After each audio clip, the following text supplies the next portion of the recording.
निर्देशांक ज्यामिति का एक निचोड़ वाला ये वीडियो है, इसको आप जरूर से जरूर देखिए, उसके बाद आप परीक्षा हॉल में जाइए, इससे डेफिनेटली आपको क्वेश्चन देखने को मिलेगा। दोस्तों, बिहार डीएलएड के सीरीज में आज का वीडियो है हमारा निर्देशांक ज्यामिति पे। आपको पता होगा कि अभी तक जितने भी एग्जाम हुए हैं बहुत कम ही वीडियो अपने चैनल पे आया है, लेकिन जो वीडियो आया है उससे सीधा क्वेश्चन एग्जाम में देखने को मिला है। आप वीडियो देख सकते हैं, उसके बाद पिछले शिफ्ट में हुए एग्जाम को देख सकते हैं। सीधा क्वेश्चन इससे आया है। जो मैंने कहा था कि उससे क्वेश्चन 100% पूछा जाएगा तो 100% पूछा गया। आज जो वीडियो है निर्देशांक ज्यामिति का, इसका वीडियो अगर आप पूरा देख लेते हैं तो आपका 3-4 नंबर पक्का हो जाएगा, और जो नहीं देखेगा उसको बहुत नुकसान होगा। और इसमें भी 100% गारंटी ले रहे हैं कि इससे क्वेश्चन जरूर से जरूर एग्जाम में आएगा, चाहे वो कोई भी शिफ्ट का एग्जाम हो। ठीक है, हर एक शिफ्ट में इससे क्वेश्चन जरूर आएगा। तो क्या समझेंगे आज हम समझेंगे कि द्विघात बहुपद का फॉर्मूला क्या होता है, मध्य बिंदु क्या होता है और इसका फॉर्मूला क्या होता है, ए बी के बीच की दूरी कैसे निकालेंगे, विभाजन सूत्र क्या होता है, एक्स अक्ष तथा वाई अक्ष से किसी बिंदु की दूरी कितनी होती है और कैसे निकालते हैं इस चीज को, त्रिभुज का क्षेत्रफल क्या होता है। ये जो 6 चीज यहाँ पे लिखा गया है, इन 6 टॉपिक में से 6 से क्वेश्चन आता है, सबसे एक एक क्वेश्चन जरूर रहता है। ठीक है, अगर किसी में द्विघात बहुपद निकालने और मध्य बिंदु निकालने के लिए बोल दिया तो किसी में बीच की दूरी पूछेगा, किसी में एक्स अक्ष, और ये क्वेश्चन तो रहता ही है, एक्स अक्ष से दूरी, वाई अक्ष से दूरी, ये भी रहता है। ठीक है, तो इन सब को आपको पढ़ के ही जाना है और 5 मिनट में ये वीडियो खत्म हो जाएगा। 5 मिनट ध्यान से देख लो तो आपके 4-5 नंबर फिक्स हो जाएंगे। ठीक है, तो सबसे पहले हम समझते हैं कि इसमें बहुपद और ये सब क्या है, थोड़ा सा बेसिक समझ लेते हैं। वैसे तो ये वीडियो बेसिक के लिए नहीं है, ये वीडियो एग्जाम पर्पस से बनाया जा रहा है। अगर आप लोग कमेंट करेंगे तो बहुपद क्या होता है, इसमें क्लास 9, 10 सब के लिए एक बेसिक तरीके से समझा दिया जाएगा, जिसमें कि आप सब समझ सकते हैं। ठीक है, चलिए अब देखते हैं कि द्विघात बहुपद किसको कहते हैं। देखिए, आपको सीधा क्वेश्चन दिया जाएगा कि द्विघात बहुपद बताओ। ठीक है, आपको कोई शून्यक दे दिया जाएगा, मान लो शून्यक कोई 2, 4 इस तरीके से 3, 5, 6, 7 कुछ भी दे दिया जाएगा कि ये शून्यक है और इसका द्विघात बहुपद क्या होगा ये बताइए। देखिए, शून्यक मतलब क्या कि जिसका x का मान, इसको जैसे शून्यक 2 और 4 दिया है ना, तो मतलब x के मान को अगर हम 2 करके बनाते हैं तो 0 आना चाहिए समीकरण। ठीक है, चलिए खैर आप बहुपद जानते होंगे तभी तो ये वाला चीज आप देख रहे हैं। अगर आप कहिएगा तो हम बहुपद का एक बेसिक वीडियो बना के भी डाल देंगे। फिलहाल समझिए कि द्विघात बहुपद बराबर क्या होगा। ये जो शून्यक है इसका दूसरा नाम अल्फा बीटा कहा गया है। ठीक है, जैसे 2, 4 दिए हैं तो मान लीजिए अल्फा बराबर 2 है, बीटा बराबर 4 है। ठीक है, तो इस तरीके से आपको कहा जाएगा कि यदि अल्फा और बीटा का मान क्रमशः इतना और इतना है तो द्विघात बहुपद क्या होगा बताइए। ठीक है, उसका सीधा फॉर्मूला है x² minus alpha plus beta into x plus alpha into beta. ठीक है, अगर मान लेते हैं कि यहाँ पे अल्फा का मान 2 और बीटा का मान 4 है तो x² minus 2 + 4x plus alpha का मान 2 और बीटा का मान 4 है तो 2 × 4 ये होगा, यानी x² माइनस 6x प्लस 8, ये आपका एक द्विघात बहुपद हो गया। और सीधा आपसे पूछ दिया जाता है कि द्विघात बहुपद बताइए। ठीक है, अब हम चलते हैं कि मध्य बिंदु कैसे निकालते हैं। अब हम देखते हैं कि मध्य बिंदु निकालने का क्या सूत्र होता है और कैसे मध्य बिंदु निकाला जाता है। जैसे एक क्वेश्चन दिया हुआ है कि 4,6 तथा 5,7 बिंदुओं को मिलाने वाली रेखा का मध्य बिंदु का नियामक है। मतलब एक ऐसे A है पॉइंट और एक B है पॉइंट। एक है 4,6 और इधर दिया हुआ है 5,7। अब इससे इसको मिलाने वाले बिंदु, इस बिंदु से इस बिंदु को मिलाने वाले बिंदु के मध्य बिंदु का नियामक पूछा है। मतलब इसका नियामक क्या होगा ये बताइए। ठीक है, इसको आप कैसे बनाओगे, इसको आप बनाओगे इसका पहला जोड़ दो। ठीक है, x1 + x2, 2 है तो 2 से भाग करो। ठीक है, फिर इसका पहला जोड़ दो, y1 + y2/2, बीच में कोमा रहेगा। देखिए नियामक कोमा में होता है ना x और y का मान, तो यहाँ भी x और y का मान इस तरीके से निकलेगा। 4 और 5 है, आप यहाँ 4 + 5/2 करिए और यहाँ पे फिर आप 6 + 7 बटे 2 करिए, 9/2 और इसका मान कितना होगा 13/2। ये आपका हो गया मध्य बिंदु का मान। ठीक है, चलते हैं अब हम दूसरे क्वेश्चन पर। चलिए अब इसको देखते हैं। अभी फिर हमारे पास एक है 2,3 -3 है और दूसरा है 1,4। अब बोल रहा है कि मध्य बिंदु बताइए, मध्य बिंदु क्या होगा। तो मध्य बिंदु का फॉर्मूला क्या पता है आपको। मध्य बिंदु बराबर आपको पता है x1 + x2/2 y1 + y2 मतलब इसको इससे जोड़ के बटा दो, इससे इसको जोड़ के बटा दो कर देते हैं तो मध्य बिंदु निकलता है ना। तो अभी x1 मेरे पास क्या है 2 और x2 क्या है 1, इसको x1 y1 इसको x2 और y2 कहेंगे। ठीक है, तो 2 + 1/2 है, y1 यहाँ पे -3, ठीक है, और प्लस में यहाँ पे आपका 4 है बटे 2 है। अब इसको कर लीजिए 3/2 और इसको अगर आप करेंगे तो प्लस में 4 है यानी आपका 1/2। ठीक है, यही आपका मध्य बिंदु का नियामक हो गया। ठीक है, अब हम चलते हैं अगले पॉइंट पे कि ए बी के बीच की दूरी कैसे निकालते हैं। चलिए अब ए बी के बीच की दूरी हम एक प्रीवियस ईयर के क्वेश्चन से बनाकर देखते हैं। जैसे क्वेश्चन दिया हुआ है बिंदुओं x, -1 तथा 3,2 के बीच की दूरी 5 मात्रक है, तो x बराबर क्या होगा। अब ये तभी बनेगा जब आपको पता रहेगा कि ए बी के बीच की दूरी होता कितना है। तो देखिए ए बी के बीच की दूरी निकालने का फॉर्मूला होता है √x2 - x1 का स्क्वायर। तो लिख देते हैं x2 - x1 का स्क्वायर प्लस y2 - y1 का स्क्वायर। ठीक है, अब आप इसको निकालिए। x2 का वैल्यू आपको पता है, ये x1 y1 कहलाता है और ये x2 और y2 कहलाता है।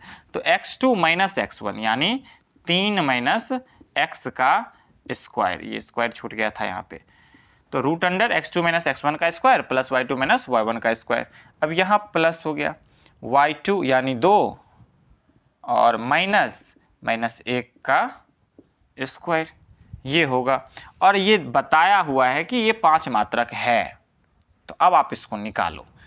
तो 5 बराबर क्या होगा,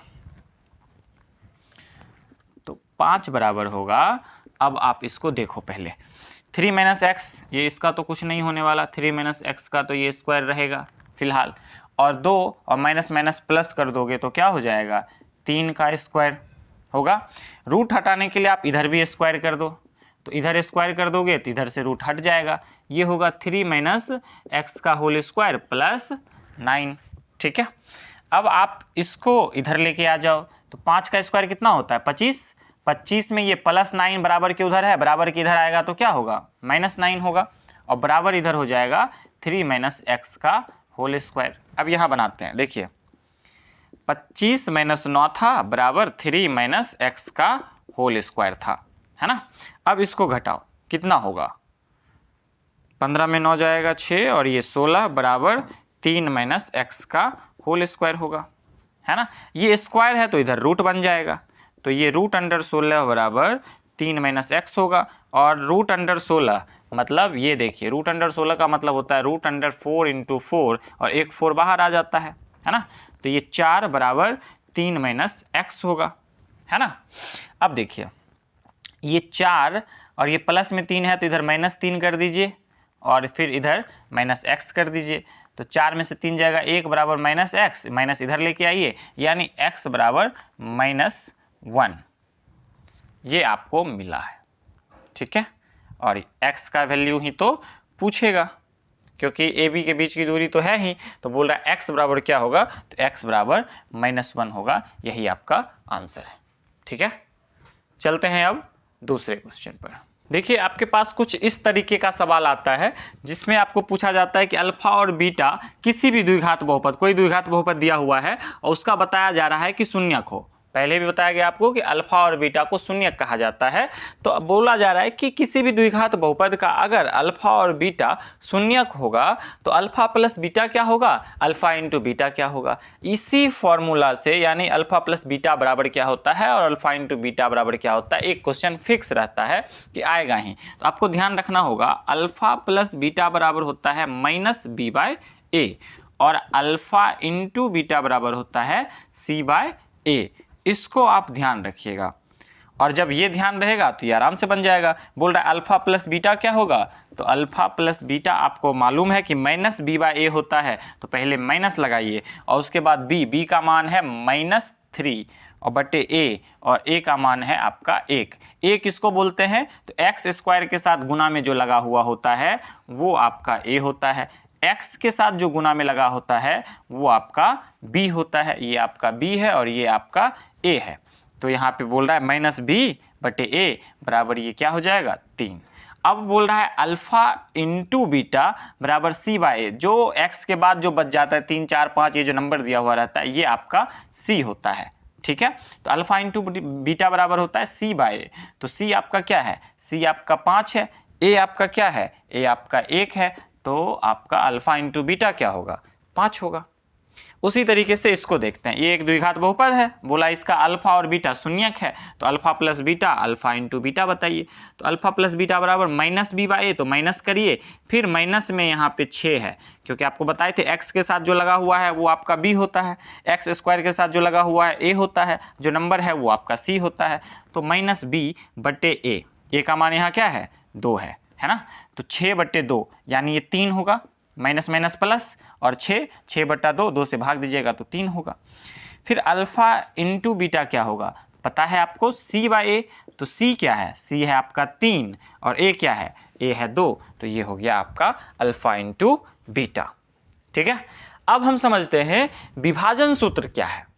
ठीक है, विभाजन सूत्र से भी एक क्वेश्चन फिक्स रहता है कि आएगा। देखिए जैसे ए का निर्देशांक दिया हुआ है 3,-2, उसी तरीके से फिर बी का दिया है 6,8 और बोला गया है कि ये जो लाइन है ए से बी को मिलाने वाली, इस लाइन को 2:1 में तोड़ दिया गया है।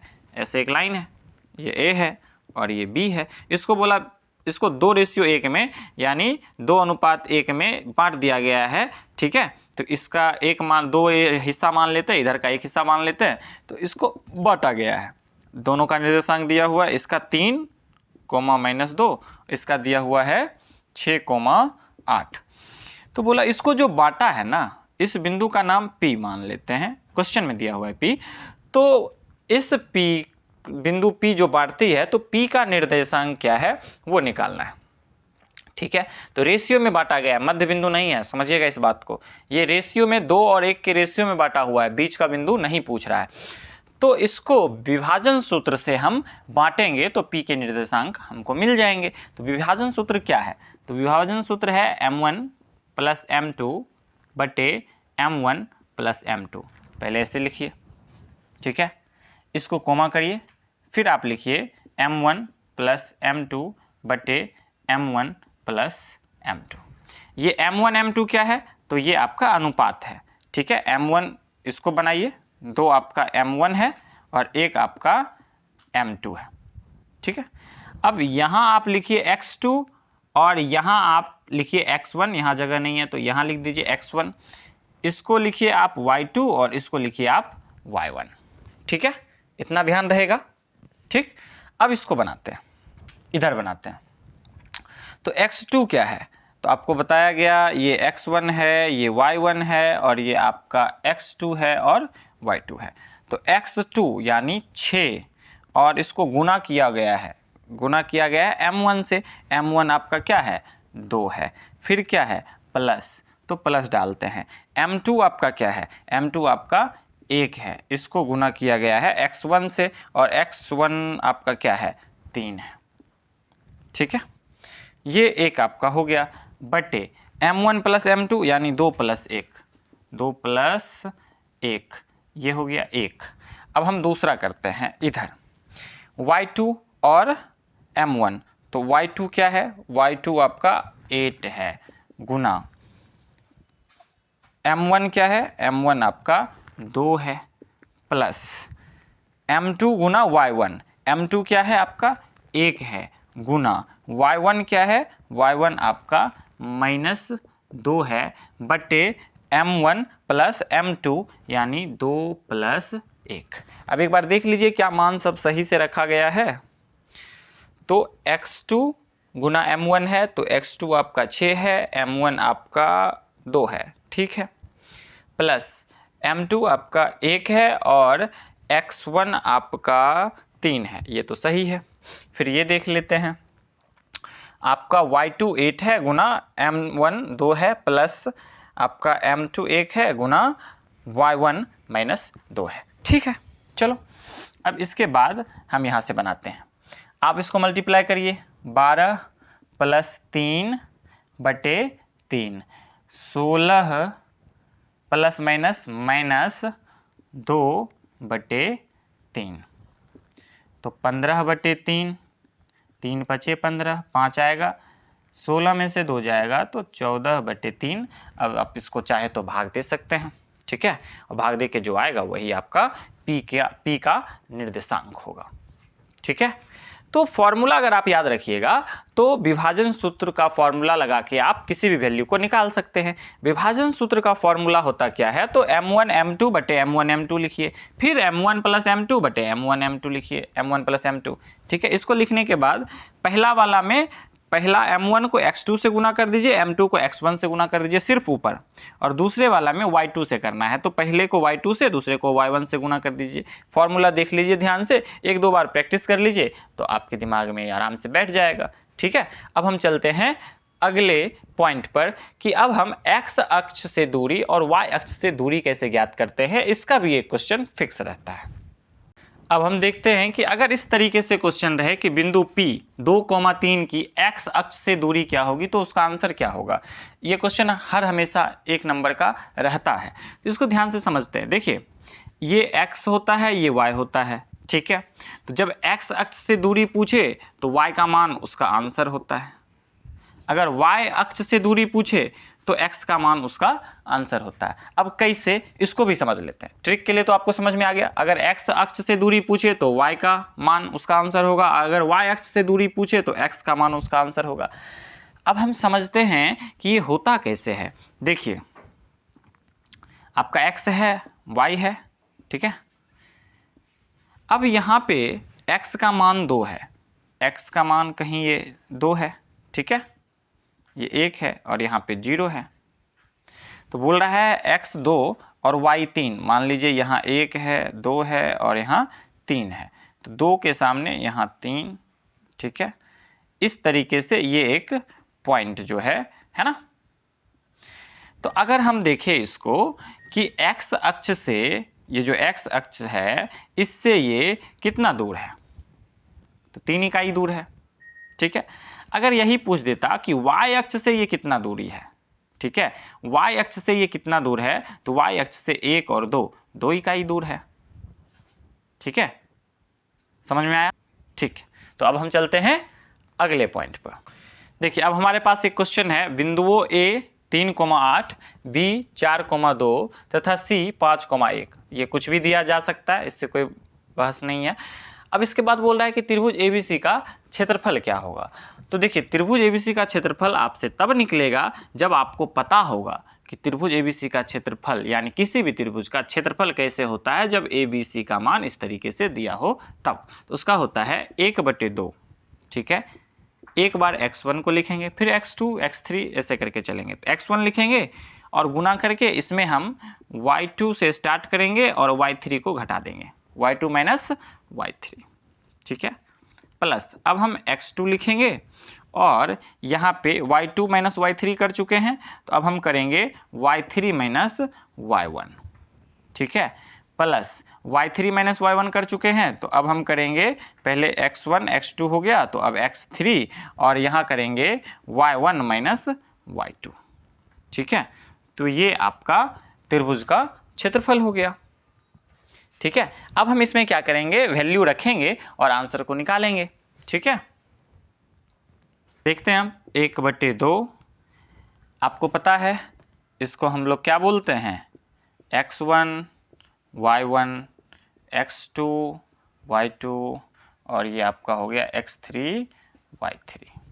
ठीक है, तो अब निकालते हैं। x1 है हमारा 3 गुना है y2 माइनस y3, y2 यानी 2 माइनस y3 यानी 1 हो गया, प्लस x2 हमारा क्या है 4 गुना y3 हमारा क्या है 1 माइनस y1 क्या है 8, ये भी खत्म। अब प्लस x3 हमारा क्या है 5 और y1 क्या है 8 और माइनस y2 क्या है 2। इसको x1 y1, इसको x2 y2, इसको x3 और y3 कहते हैं। ठीक है, 1/2। अब बाकी ये कैलकुलेशन है, आप कैलकुलेशन कर लीजिए, बस हो गया, आपका आंसर आ जाएगा। तो कर लेते हैं, 2 में से 1 जाएगा तो 1 और अच्छा चलिए पूरा इसको लिख ही देते हैं एक बार। 3 और गुना है, 2 में से 1 जाएगा तो 1 बचेगा, प्लस 4, 8 में से 1 जाएगा तो -7 बचेगा, प्लस 5 गुना 8 में से 2 जाएगा तो 6 होगा। ठीक है, अब करिए 1/2। अब इसको अगर करते हैं तो 3 गुना 1 3 होगा ना, प्लस और माइनस, देखिए माइनस है ना तो प्लस माइनस यहाँ पे क्या हो जाएगा, माइनस हो जाएगा, 7 चौक 28 और प्लस 6 पच्चे 30 होगा ना। अब यहाँ करते हैं 1/2 और आपका 30 प्लस 3 33 और 33 में 28 घटा दीजिए तो आपका 5 बचेगा, तो 1/2 गुना 5 होगा, यानी 5/2 इसका आंसर होगा। ठीक है, 30 प्लस 33 और 33 में 28 घटाइएगा तो 28 2 30 और आपका 3 33 5 होगा। ठीक है, तो ये आपका हो गया त्रिभुज का क्षेत्रफल।